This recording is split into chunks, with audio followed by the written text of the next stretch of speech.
Is there a way to make DIY leather bookbinding more affordable? I'm Austin Andrus, and this is Ingenious Designs. I've rebound a lot of books, but this one is special. I'm doing things differently this time, and by the end of this video, I will have either shown you the most economical method for leather rebinding, or this book, a piece of my childhood, will have died trying.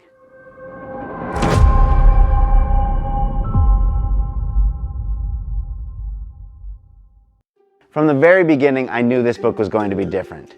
That's because the first step in a rebind is usually tearing the old cover off, but I couldn't afford to lose this book's end papers. They contain important maps not found anywhere else in the text. Unfortunately, they're also literally glued onto the covers. I've tried picking and pulling end paper maps off before, but it's always super stressful and I inevitably end up with tears and thin spots in the paper. But here's my new idea. Many commercial bookbinding glues are thermally activated. So maybe they could be thermally deactivated too. Only one way to find out. For the first cover, I started warming the paper under my iron using the wool setting for the most arbitrary reason in the world. Basically, that's the temperature that works best for my page edge gilding and for my heat transfer vinyl. So I really don't want to monkey with that dial and mess up a good thing if I can help it. I kept the cover under the iron for what seemed like an appropriate amount of time. Then I gently lifted the corner of the end paper and started to pull. Initial results were promising. It was coming off much easier than any other time I had tried this in the past. Oh, pook. Not gonna lie, that was disappointing. This is a book my mother read with me as a child, and this edition's out of print now. I don't want to mess it up. But at least it only happened in that one spot, and I do think I have an idea of what I did wrong. Peeling up one small area like this while the entire rest of the page is held firm is basically a tutorial on how to rip a paper. What's more, I was pulling parallel to the grain of the paper. And if paper grain and wood grain have anything in common, that will be the easiest direction to split it. So for the other end paper, I started on both corners and worked as quickly as I could toward the center. Once I had the entire edge of the paper pulled up, I was able to lift it off the board a little at a time. Heat, lift, heat, lift, always pulling perpendicular to the grain, finishing without a single tear. Reusing the original end papers kept me from having to buy them, instantly knocking a buck or two off of my project. Drunk on this new power, I used my ironing trick to reclaim the original headbands too. That's another 42 cents. There's even more in this cover that I can recycle, but we'll get to that later. The next step is gilding the page edges. For years, foil quill has been my go-to product for page edge gilding, and I tried using it to stamp art on my covers as well, but I wasn't really happy with that. It looked far too grainy in the end, and I had to buy a dedicated hot stamping foil for that purpose. I'd like to try an experiment in the other direction though. Do I really need two products? Would that hot stamping foil work for my page edges? Only one way to find out, and I'm motivated because if so, it'd be a lot cheaper. After my usual thorough sanding job, I put down a strip of foil as usual and started ironing as usual. But I didn't get the usual results. The foil stuck to the pages much faster than I was used to, which left me with a lot of wrinkles and a cloudy marbled look in the foil. Not gonna lie, I think it looks pretty cool, but it's not the mirror finish that I was going for. I had a suspicion that my iron might have been set a little too hot for this new foil. And you know what that means. I didn't want to do it, but I had to mess with the sacred dial.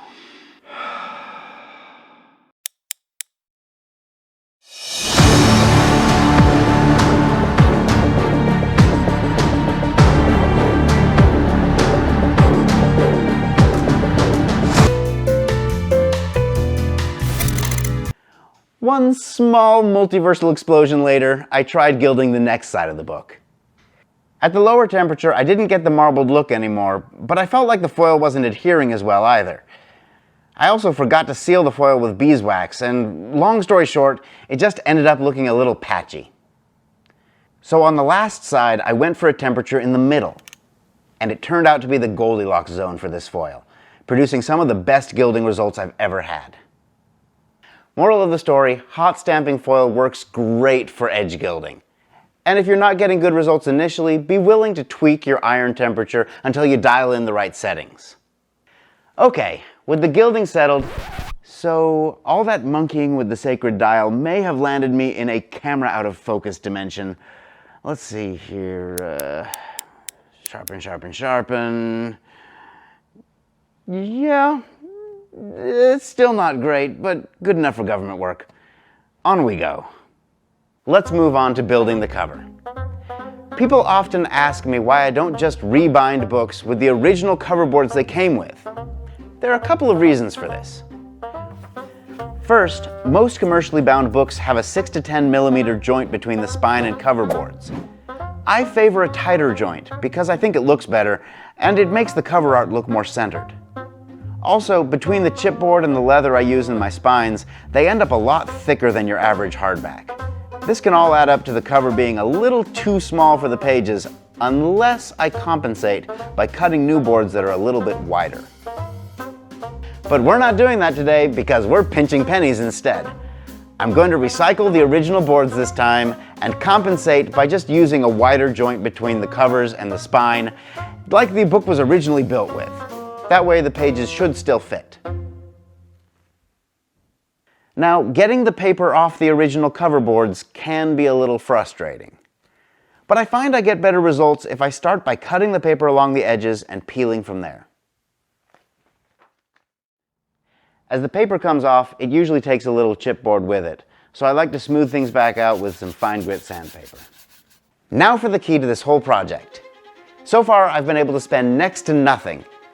But this is supposed to be a leather rebinding, and leather is the single most expensive ingredient in the entire bookbinding recipe. Which is really kind of annoying because I end up having to waste so much of it. I seriously have this entire drawer full of scraps which are just a little too small to cover a book with, but which I hate to throw out. Thankfully, I'm far from the first person to have this conundrum, and there is a solution. This is an 1872 edition of Wives and Daughters, and it features a half leather binding, where leather covers only the spine and the corners where wear and tear is the greatest. The rest is covered in paper. This not only uses half the leather of a normal binding, but each leather piece that it uses is scrap-sized. 2 birds, 1 stone. It's beautiful, it's cheap, it's also a little bit more complicated to build than your typical binding, and I've never done it before. So, let's learn together, I guess. The first step is the spine, and it gets the largest scrap of leather. The gluing and stretching process in the finishing press here is pretty similar to what I would do on any other book. So I'm going to gloss over parts that you can find in my other videos and focus on what makes this binding special. Once the leather is secure on the spine, let's see how much of the boards it can cover. It looks like the smallest part of the leather extends about 4 centimeters from the spine, so I'm going to trim the rest of the leather to that size. I start by measuring and marking out the right distance at a few points on the cover, then masking the area with tape so I can glue only where I want the leather to stick. Lay the leather down, measure again, and I can trim the excess off in a perfectly straight line. I rinse and repeat on the other side and actually rewind for a bit. Remember how this book was going to have a wider joint than I normally like? I took that bug and made it a feature by gluing the inside edges of the spine and the cover boards and pushing the leather down onto those surfaces to form what's called a French groove or French joint. This was a surprisingly fateful decision. And, we'll come back to it. For now, on with the show. The corner scraps are easily applied with a similar pattern of measuring, masking, and gluing. The only difference being that I can just cut the straight edges ahead of time instead of trimming them after the fact. There's no true right or wrong to how big the leather corners have to be. It's just a matter of taste, in my opinion. The process of folding over the corners and edges is pretty similar to any other book, just chopped up into more little segments. With that, all the leather scraps are in place. On to the paper half of this project. Now, high-end hand-marbled papers can match or even exceed the cost of leather. So, obviously, I'm not going to use that kind. I'm sticking with some printed 50-cent sheets from the hobby store, but I still want them to be able to protect the book, especially from moisture. I can do that without having to spend more money. It's just gonna cost some more elbow grease.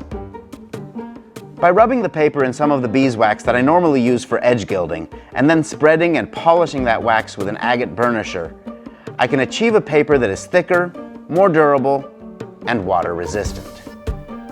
Now to finish the cover. I want the paper to overlap the leather by about 1/8 of an inch. But rather than measure that specifically, I'm just eyeballing it and putting a groove in the leather where I think the paper should begin. Maybe not so scientific, but this project is complicated enough already. Cutting the paper to the perfect dimensions is another thing that I stressed about and overcomplicated a lot before I realized I could simplify things by just dividing it into 2 stages.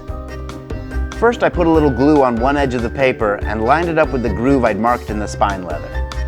With that anchored in place, I was able to fold the corners to match the other 2 lines. I cut along the folds, glued the back of the paper, and pasted it down for a perfect fit on the first try. One word to the wise though, I should have waited until the glue was totally dry before attempting to trim off the excess paper. The inside surface is not water resistant, and wet paper does not cut cleanly like wet leather does. Oh well, at least that part's going on the inside of the book under the end papers. And that's it. The cover looks beautiful. Just gotta pop it in my makeshift book press and...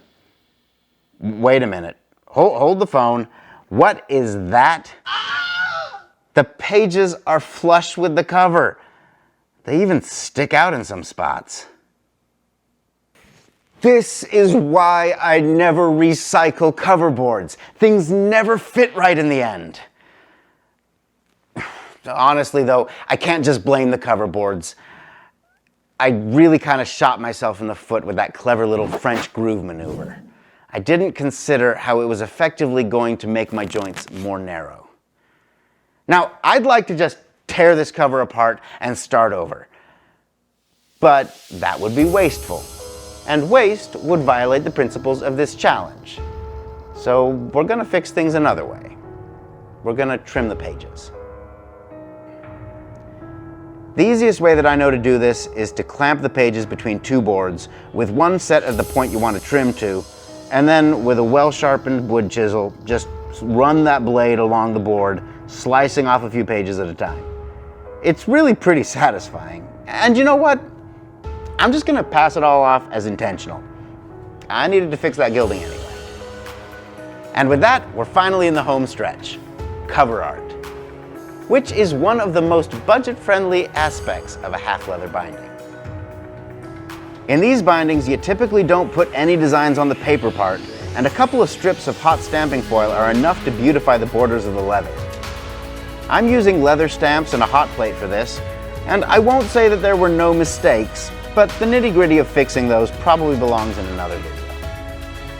Now, I did use a little vinyl for the words on the spine, since I didn't have letter stamps small enough for this book. But although vinyl is much pricier per foot than hot stamping foil, I used a fraction of what I would on other books, and this much only cost me about 8 cents. And boom! It's done. Now, if you've made it this far in the video, I don't have to tell you that not everything went smoothly with this project. But you know what? I learned a ton, I had a great time, and I am super satisfied with this outcome. I think that is gorgeous. And do you want to guess how much all the materials cost me in the end?